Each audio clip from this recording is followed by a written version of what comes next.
Friends, எல்லோரும் எப்படி இருக்கீங்க? நல்லா இருக்கீங்களா? இன்றைக்கி நம்ம விப்பிங் க்ரீமை எப்படி விப் பண்ணுறது, எப்படி ஸ்டோர் பண்ணுறது, மெல்ட்டிங் ப்ராப்ளம், ஏர் பபிள்ஸ் ப்ராப்ளம் எல்லாத்துக்கும் இந்த வீடியோவில் சொல்யூஷன் பார்க்கலாம். இன்றைக்கி நான் ரிச் கம்பெனியில் ஸ்டார் விப்பிங்கிற விப்பிங் க்ரீம் தான் எடுத்திருக்கேன். மோஸ்ட் ஆஃப் த பேக்கரிஸில் இந்த விப்பிங் க்ரீம் தான் யூஸ் பண்ணுவாங்க ஃப்ரெண்ட்ஸ். இந்த பாக்ஸை இது மாதிரி ஓப்பன் பண்ணி 3/4 கப் அளவு விப்பிங் க்ரீம் எடுத்துக்கிறேன். விப்பிங் க்ரீமோட கன்சிஸ்டன்சி இந்த மாதிரி தான் இருக்கணும். அப்போ தான் கரெக்டான ஸ்டிஃப் பீக் நம்மளுக்கு கிடைக்கும். இது லிக்விட் கன்சிஸ்டன்சியில் தான் இருக்கணும். இதை திரும்ப ஸ்டோர் பண்ணி வைக்கும்போது இந்த மாதிரி செலோ டேப் போட்டு நல்லா ரோல் பண்ணிடுங்க. இதை ஃப்ரீசரில் தான் ஸ்டோர் பண்ணணும். நம்ம யூஸ் பண்ணுறதுக்கு ஒரு 2 hours முன்னாடி வெளியில் எடுத்து வச்சுருங்க. நல்லா லிக்விட் கன்சிஸ்டன்சி வந்ததுக்கப்புறம் விப் பண்ண ஆரம்பிங்க, கரெக்டாக இருக்கும். விப்பிங் க்ரீம் நல்ல லிக்விட் கன்சிஸ்டன்சியில் இருக்கணும். அதே சமயம் நல்ல கூலிங்காகவும் இருக்கணும்.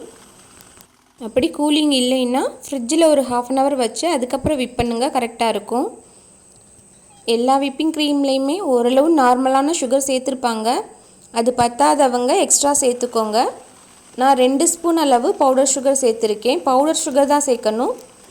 ஐசிங் சுகர் இருக்கவங்க அது சேர்த்துக்கோங்க. விப்பிங் க்ரீமை ஸ்டார்டிங்லேருந்து ஒரு சாஃப்ட் பீக் வர்ற வரையும் நம்ம ஸ்லோ ஸ்பீடில் தான் விப் பண்ணணும். அப்போ தான் சீக்கிரம் மெல்ட் ஆகாமல் இருக்கும். நம்ம எடுத்தோடனே ஹை ஸ்பீடில் வச்சு விப் பண்ணோம்னா சீக்கிரம் விப் ஆகிரும்.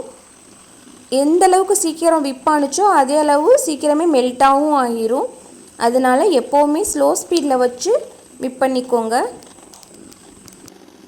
அதோட நான் டைரி விப்பிங் க்ரீம் எடுத்திங்கன்னா அது சீக்கிரம் மெல்ட் ஆகாது. டைரி விப்பிங் க்ரீம் கொஞ்சம் சீக்கிரம் தான் மெல்ட் ஆகிரும்.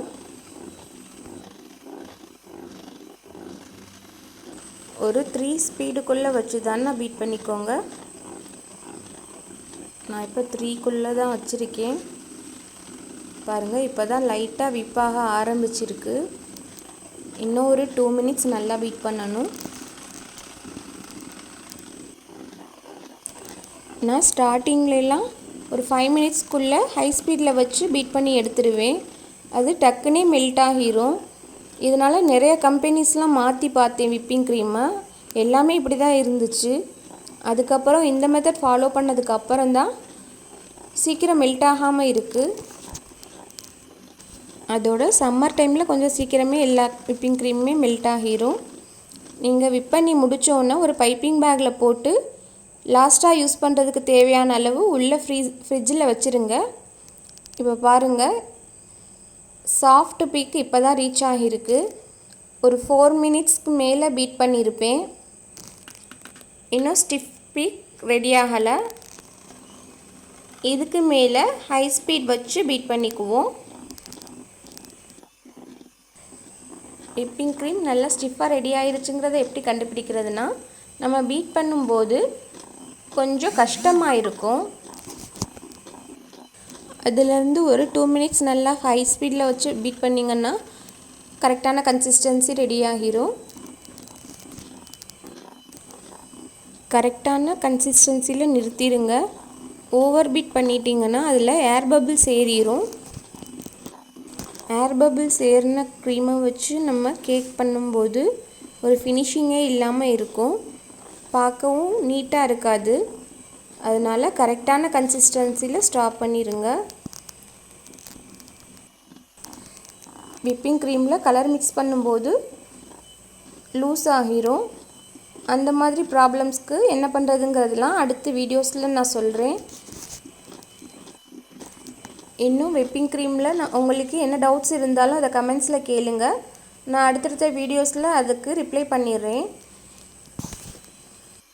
நம்ம சேனலை புதுசாக பார்த்துக்கிட்டு இருக்கீங்கன்னா சேனலை சப்ஸ்கிரைப் பண்ணி கூடவே பெல் பட்டனையும் கிளிக் பண்ணிக்கோங்க. பெல் பட்டனில் ஆல்ங்கிற ஆப்ஷனை செலக்ட் பண்ணிக்கோங்க. இப்போ பாருங்கள், க்ரீம் நல்லா விப்பாகி ஸ்டிஃப் பீக் கிடச்சிருச்சு. இதை எப்படி செக் பண்ணுறதுனா, ஒரு ஸ்பூனில் எடுத்து இந்த மாதிரி தட்டுனீங்கன்னா கீழே விழக்கூடாது. அதுதான் கரெக்டான கன்சிஸ்டன்சி. க்ரீம் இந்த மாதிரி இருக்கும்போது மட்டும்தான் ஃப்ரெண்ட்ஸ் நம்ம என்ன டிசைன் கொடுத்தாலும் நல்ல அழகாக ஷார்ப் எட்ஜஸோடு கிடைக்கும். இந்த மாதிரி ஸ்மூத்தாகவும் இருக்கும். இன்னும் உங்களுக்கு டவுட்டாக இருந்துச்சுன்னா இந்த மாதிரி பவுலில் கவுத்தி பாருங்கள். அது அதே பொசிஷன்லேயே இருக்கணும், கீழே விழக்கூடாது. இதில் ஏர் பபிள்ஸ் ஏறாமல் இருக்கிறதுக்கு ஒரு கிளிங் ராப் வச்சு நல்லா டைட்டாக க்ளோஸ் பண்ணிடுங்க. இந்த மாதிரி டைட்டாக க்ளோஸ் பண்ணி ஃப்ரிட்ஜில் ஸ்டோர் பண்ணிட்டோம்னா ஒரு நாள் ஆனாலும் இதில் ஏர் பபிள்ஸ் ஏறாது. இதே இது ஓப்பனில் வச்சுருந்தீங்கன்னா ஒரு ½ அன் ஹவர்லேயே ஏர் பபிள்ஸ் ஏறிடும் ஃப்ரெண்ட்ஸ். அதனால் இந்த மாதிரி மெத்தட் ட்ரை பண்ணுங்கள். இந்த க்ரீமை யூஸ் பண்ணி இந்த ஒயிட் ஃபாரஸ்ட் கேக் தான் நான் செஞ்சேன். இன்னும் நான் விப்பிங் க்ரீம் பற்றி என்னென்ன தெரிஞ்சுக்கிறனோ அதை அடுத்தடுத்த வீடியோஸில் அப்டேட் பண்ணிக்கிட்டே வரேன் ஃப்ரெண்ட்ஸ். ஃபாலோ பண்ணிக்கோங்க. தேங்க்யூ.